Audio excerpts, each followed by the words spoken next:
صوبه کې قلت نشته او دا قلت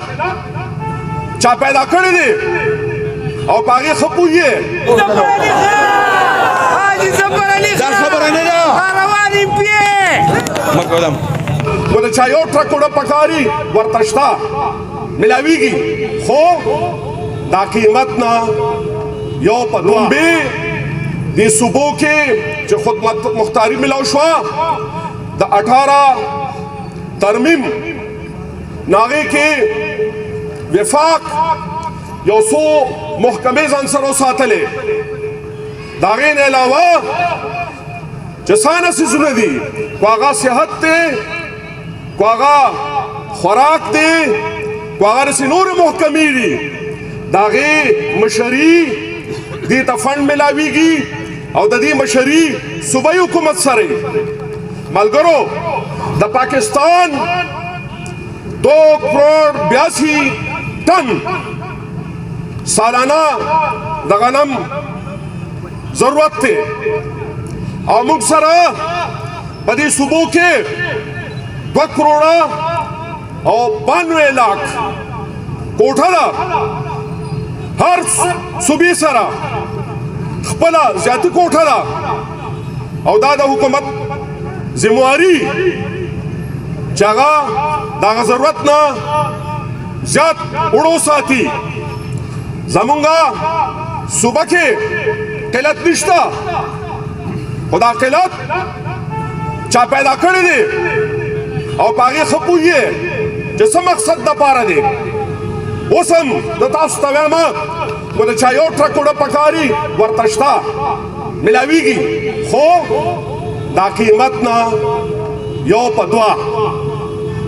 د دې په شا باندې دې باندې قوم ځان پوه کې د وړو هېڅ قلت نشته دا ټوله غلا ده دا پیسې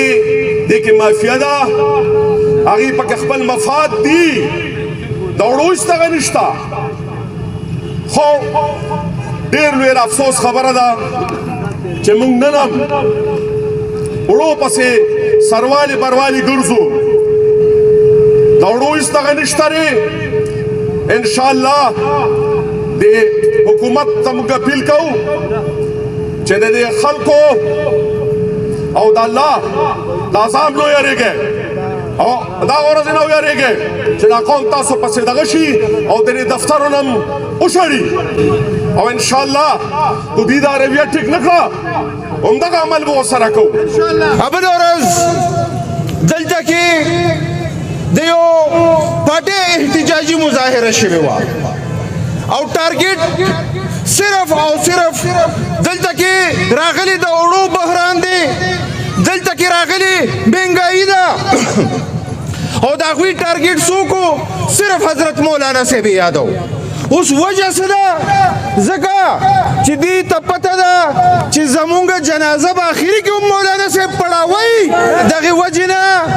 د دوی ته صرف او صرف په دې ټول پاکستان کې زمونږ قائد حضرت مولانا صاحب ښکاري اوس زه تاسو نه دا تپوس کوم چې دې وخت کې وزیر اعظم مولانا صاحب دی دې وخت کې وزیر اعلی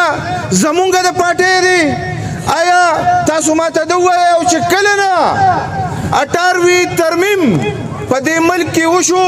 نو دا څومره محکمې چې کومې دي کو هغه زراعت ته کو هغه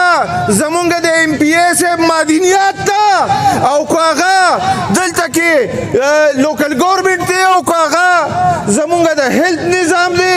کو هغه زمونږ نور د اریګیشن نظام دی او کو زمونږ دلته کې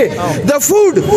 وزیر خوراک تاسو بل ورځو کتل هغه وی چې دا زمونږ نه کوتاهي شوې ده